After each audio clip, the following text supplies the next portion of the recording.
was misbehaving,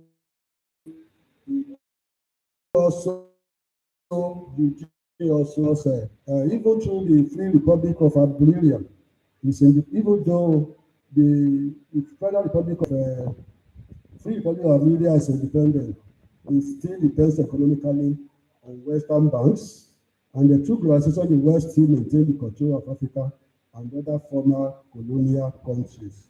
The new colonial system makes use of a structural domination.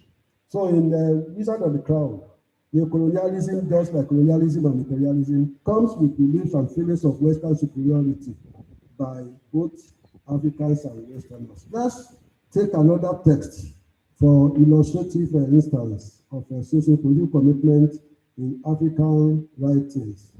Let's take Chimamanda Adichie's Americana, which dwells on the issue of globalization and marginalization. For instance, a motif running through Ifemelu's stay in America and the business experience in London is marginalization and globalization as a result of racial dissonance. One comes across the trope of exilic marginalization de novo, which is replete with attitude, actions, and each other structure which subordinate a person or a group of people because of their color. For instance, Kelly tells his family, you shouldn't wear braids to the interview. If you wear braids, they will think you are unprofessional. Even Auntie Uju tells his family that all blacks look alike to whites. This is why family and Obese use other people's social cards to get employment. Let's go to another fictional text. And now we go to Lola Soleye's The Secret Lives of Baba Segi's Wives, which examines the multifarious issues within the ambience of realities of his enabling society. Maybe the society they portrayed is Ibadan, West Africa's second largest town. The realities portrayed there include issues of infidelity, deceit, emotional instability, trauma, barrenness, poverty, literacy and illiteracy, sexual immorality, religion, pride, perversion, love, secrecy, conspiracy, contentions, and the like. The writer is a social being who represents the ideologies of the world around him. And the uniqueness of Solange's work is contained in her honest penetration into the realities of the society, especially the routine activities within the Ibadan cosmopolis. She identifies with the issues plaguing families and society without excluding the fundamental realities in general livelihood. In this narrative, Solange unveiled the ironical control of Baba Segis over his own. And let's jump to another fictional text. We go to Ken Dibe's Arrows of Rain, which depict the neo-colonial situation in Nigeria and account of the atrocities and policies of the ruling class.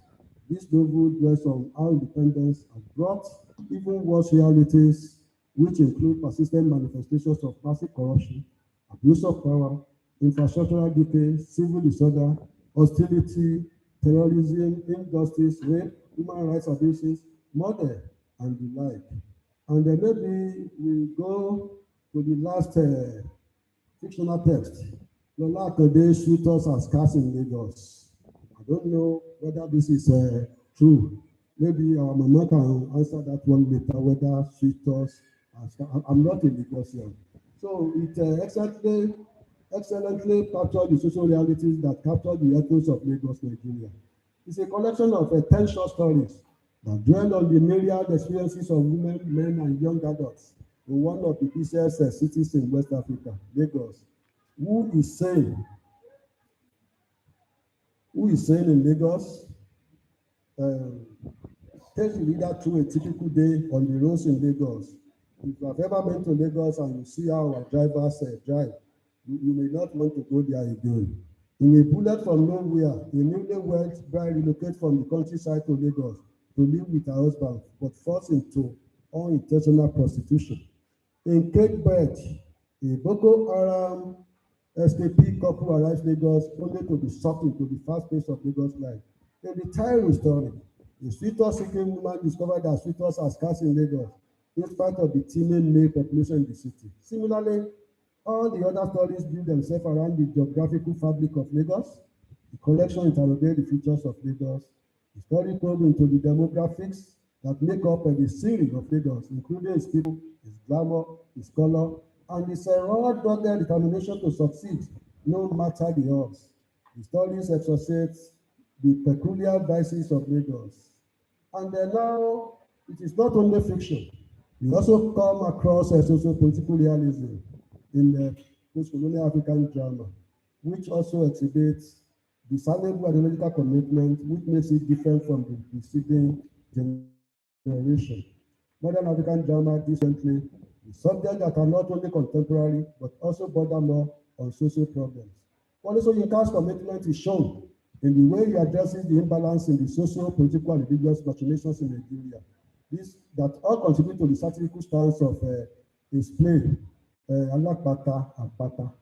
He's able to portray the socio-political issues with every Nigeria in particular and the entire African neo-colonies in general. The focus is on the important issues that must be addressed in order to make society a better place, not only for the leaders but for members of society. The concept of power absolutism as a form of political corruption in society is portrayed through the general and Daniel Lebo, the governor. So let me just talk a little bit more about Alakpata Pata. Just to in Alakpata Pata, Alaba used to emphasize the need for right innovation, improvisation, and creativity, which will make the citizens think outside the box of consumption alone.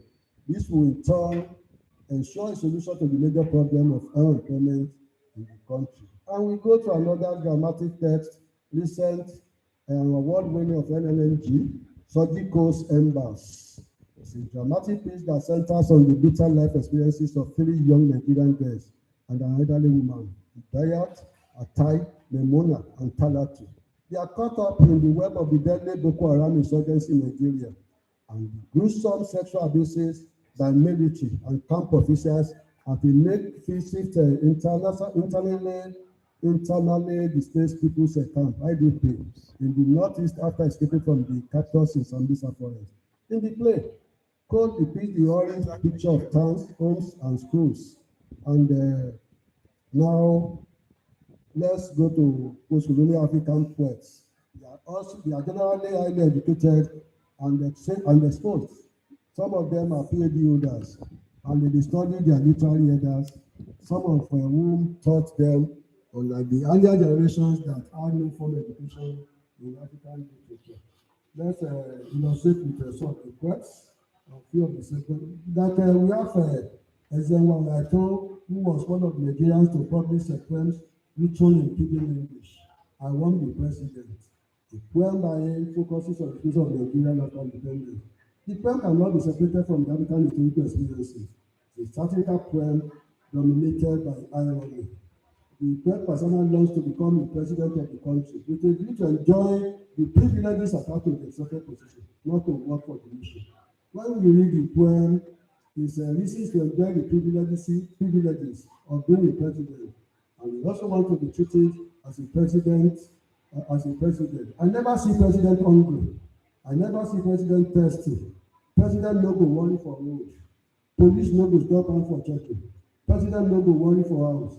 The government cook dey make food. The government driver dey drive motor. Na him make I wan be president. President dey go where he like. President dey do wetin he like. If president wan travel, na siren dey hear road param piru. Every car go run comot for road too. Na president dey pass for road. And when we talk about non of social race, not my business, it's also a satirical poem that shows the consequences of keeping mute while being oppressed, not my business. And before you know it, it will be your business. From the beginning of the poem persona is a commentator, a person who cares little or in fact has little power to change what he sees, and what he sees is not pleasant. In this poem, the persona shows 3 different instances of the poor around them. Each instance has its own defining characteristics that reinforces this system of oppression, the human impact, and the loss of livelihood. Let's go to Susan Kigwe, a Ugandan who is best known for her 1998 collection, The African Saga. I am tired of talking in metaphors. The poet persona insists on talking plainly and addressing the situation directly because the evils in society are devastatingly alarming. So she doesn't want to talk more in metaphor. Apology to the keynoter that a metaphor cannot capture the problems in this country, in our continent again. So people now want to talk we want to talk plainly. And then let's go to another, the third of the alternative discourse, linguistic marginalization and the innovations in post-colonial African writings. Language rights, like other rights, have various discourses attached to them, including nation and citizenship, human rights and natural justice, identity and diversity. That's according to Mooney and Evans, 2007. The dominance of official status of language is routinely defined by the nation states and usually part of a national cultural ideology. The place of English in the socio-political and economic activities of Anglophone Africa countries has been widely discussed. CSN 2000, Ibom 2000, Mazur 2004, May 2000, Obiachina 1990, Walter 1998, Kennedy 2019, etc. Also, the status of the language as the dominant medium of African literature has been critically commented upon. Followed the seminal essay of Obiwali, 1963, where he predicted a then held for African literature written in English. African literary critics and writers have been arguing for and against the use of the important language as the prevailing medium of African literature. However, the issue is so topical and perennially relevant that no scholar can claim that it has been totally discussed and commented on. More still need to be said on the issue before leaders can measure the expansive relations of African literature. Some have suggested mother tongue approach, but the problem, people like individuals feel that we should write in our language. Obiwali too also said you should write in our language. If you don't write in your mother tongue, you and your publishers will meet a dead end because there is no way you can portray your culture in another man's language. Suppose you want to say orí mi o, which is my head yo, how do you say it in English? That O cannot be captured. That's our language. Or suppose you want to render the eulogy of one of your gods and goddesses, like Ogun in my own culture. Ogun korobiti, Ogun korobiti. Ogun onile kango ọ̀nà. How would you render that? One of my students said I will say Ogun circumferences, Ogun circumferences. But because there is our languages are different. English is a stress time language. Our own is a syllable time. So there's no way you can render your own culture with another man's language. You are just trying to do what Osogari refers to as a Caliban gambling. You are only gambling because there is no proper one-to-one relationship between your language and the English language. So, but because of the issue of leadership, Actually, as a one dog that we can even use English, but it will be African English and not English. The English that is but it should still be in communion with its ancestors, not to use English totally different from the real English that the people from Europe, America cannot not understand.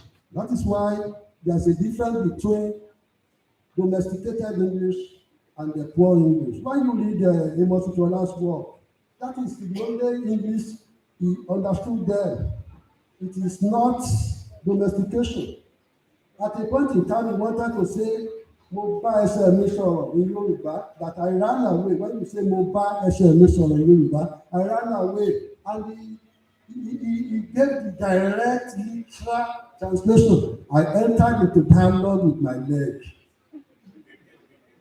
So, but Achebe has told us that we can write in English, but that English should be domesticated English.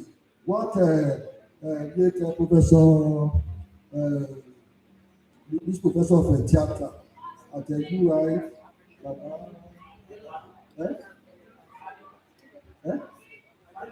Baba Adeluga said that what you should be writing should be in Igbo English, Yoruba English, Hausa English. That the English that is Yoruba, that is Hausa, that is Igbo.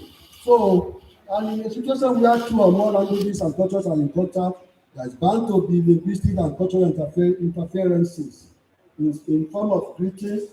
Our greetings are different. When you say, like in my culture, we can greet people to death. Ẹkú ọ̀rọ̀ Emefiele yìí o, ẹkú ọ̀rọ̀ Eko yìí o, ẹkú Iṣẹ́bíkẹ́sì ẹkú. If you greet a white man more than once a day, I don't think you have anything to do. But here we greet, ẹ káàárọ̀, ẹ káàsán, ẹ káalẹ́, ẹ káalẹ́, ẹkú, everything is a greeting. And the difference is abuses too. We can abuse, very people from Ibadan, they can abuse for the world. The abuses are not in many people, curses, they can curse people. Our foods are different, our dresses are different, our fauna, our flora are different. How do we interpret all this to English? So, what our writers have been domesticating the English language in their works as a vehicle to globalize the autochthonous cultures, traditions, and heritage of the people. In fact, many of them are trying to overturn the assumptions of cultural and racial superiority imposed by the colonizer and foolishly accepted by the colonized. The others are still there. Let me jump to another of the, because I know that the time is fast spent. The fourth one, globalizing the local, localizing the global, multiculturalism and the transculturalism in post-colonial African writing. The issue of what was the nature of the conflicts and conception of African identities is one whose importance cannot be overemphasized, particularly in a world that is firmly in the grip of the forces of globalization, multiculturalism, and hybridity.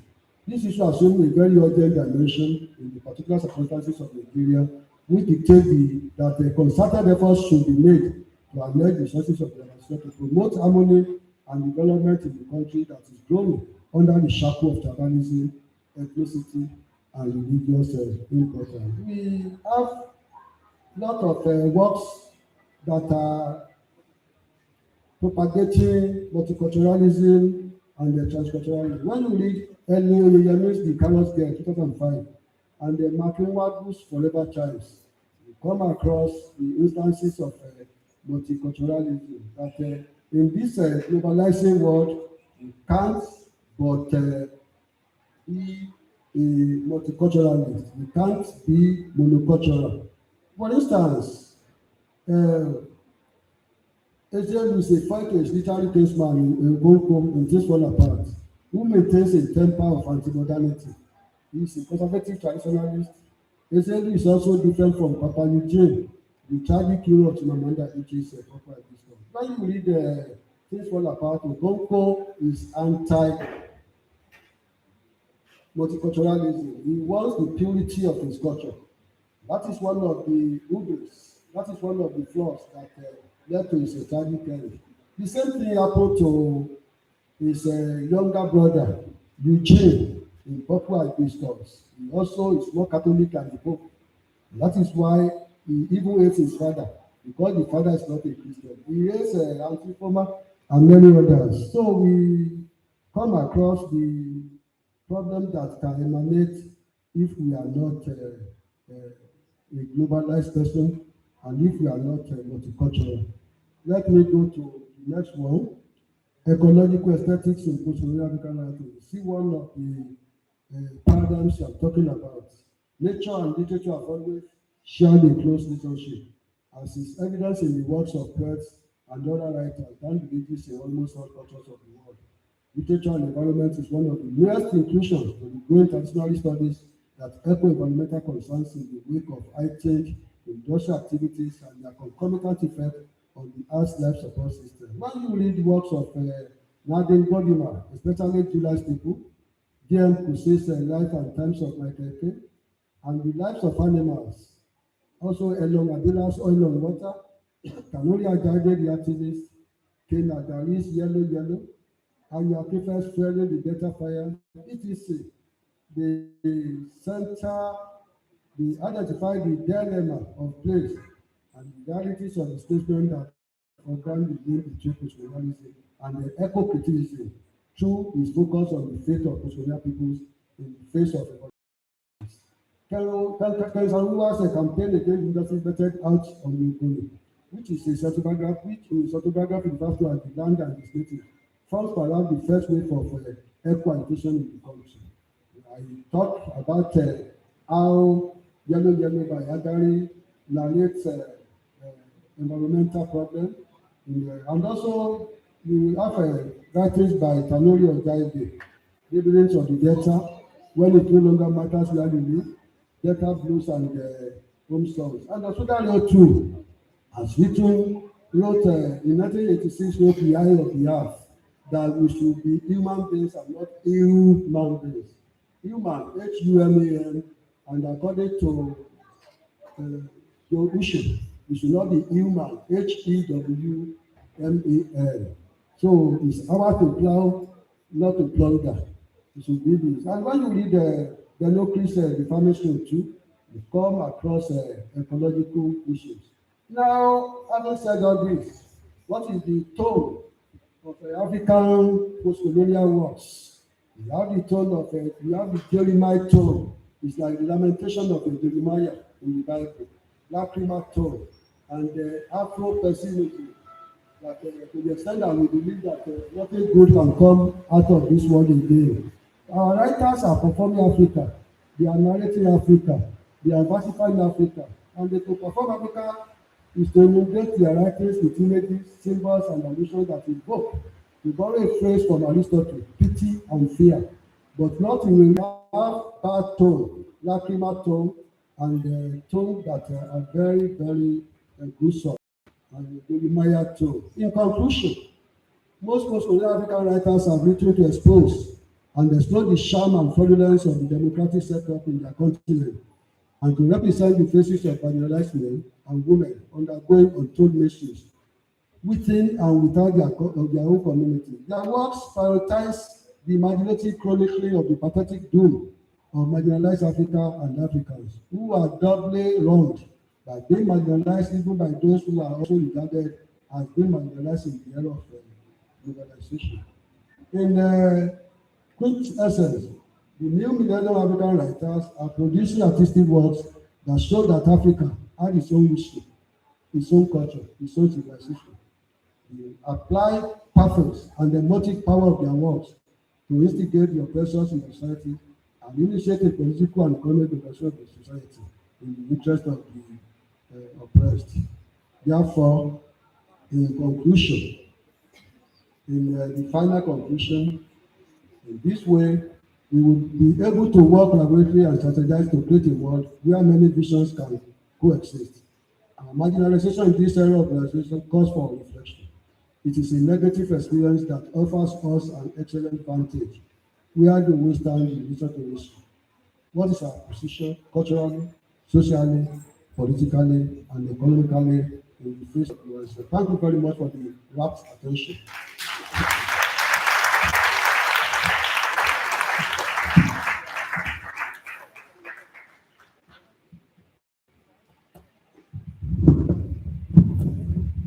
I don't think that is enough applause.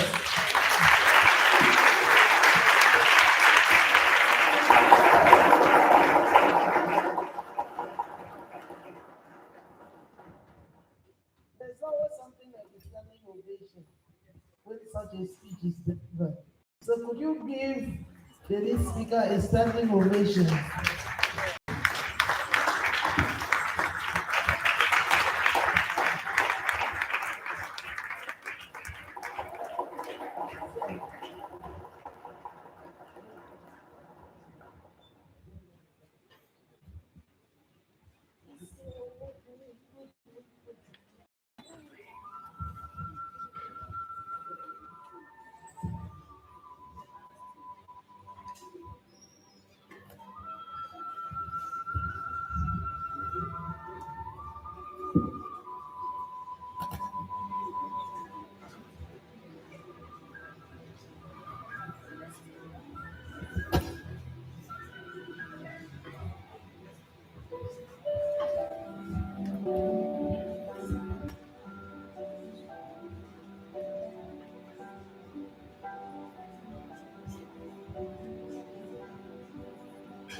Thank you very much. I did say we would like, I personally wanted to, and I have. I want to believe you have. Wherever you're coming from Abraka, from Ibadan, from Abuja, from Anambra, or from Ngufualike, I am sure you have experienced the Ibadan temple, and it is certainly not a joke. That presentation lived up to the billing, no question about it. And at various times, um, he cracked my ribs. That's the kind of presentation. I also noticed, like Professor Inyuko, who presented yesterday, he also had his histrionics. If you understand, I am an oral literature scholar, so I always look out for histrionics. He had his histrionics. If you didn't notice, well, you didn't notice. But I think that those histrionics help him to present and perform optimally. It was there. Thank you very much, Professor Ayobami Kehinde. We have enjoyed that Ibadan temper of the African oral literature discipline.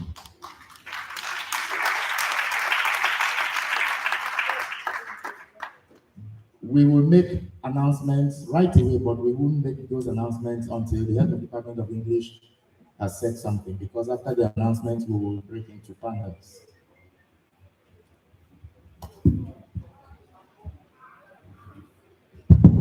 Thank you, the LSC Chairman. I want to observe all protocols. I want to first and foremost thank God for this session. Thank the chairman for taking charge of this session even before I arrived. Professor Yao, for my mentor, thank you very much for taking charge of this parallel session. Again, I want to thank the visiting professors, Professor Akachi, Eziego. The students were looking forward to seeing you, and I saw smiles on their faces. Today, many of them eager to ask questions and to catch a glimpse of you. I want to believe that they'll have opportunity to see you again today and subsequently. They are welcome back. You spoke about creativity and the creativity among writers. And most of the writers they exhibit that tradition. They use language in peculiar form to, pass their message. And that has been exhibited in most of the papers that we've had yesterday and even today. Although a larger chunk of the speakers came from the literary angle, I want to believe that we in language also have a lot to learn from you. I want to also thank the keynote speaker. There was no yesterday. Thank the keynote speaker for finding time to come all the way from South Africa, and he's also staying put till today. So we are very much happy and appreciate what we've been able to do for our university and the department in particular. And I know the good Lord grant you journey mercies, and we welcome you back. Whenever you have cause to come to Akwa Ibom State, do let us know so that we can give you a treat. Thank you, sir. I really also Professor your came there. In fact, the radicalism in the UI have not been there. The little minutes I gave him, in fact, I was eager to give him more time so that he can, lecture us more. But on the final note, he said that writers do not find something, flowery to say or about the country. And even Professor Nora, I was here yesterday. I brought parallel session so that we try and complete all we had to do today. By tomorrow, we shall embark on the tours and the places of importance. First among which is the main campus and other historical sites in the Ibom State. On behalf of the organizer, I want to thank you most sincerely for coming, and also our audience, scholars, from outside the country who have come here. This is the first edition. I want to believe that subsequent edition shall attract more participation from outside. But I've attended conferences outside the country without sounding modest. This conference, even at the inception, is doing much better. I thank you.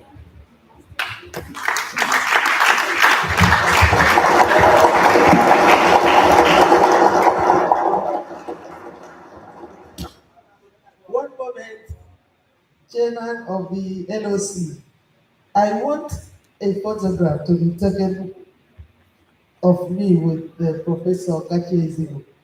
I am very happy and the privilege of sitting next to her. The last time I sat with her was at the conference of the English Scholars Association in Nsukka, where I was made a fellow of ESA. She is a senior ESA member. So I feel very privileged to be her chairman this morning. So could the chairman of the LOC arrange that a photograph be taken with me and this institution called Professor Theodora Kaki Adimora Ezigbo.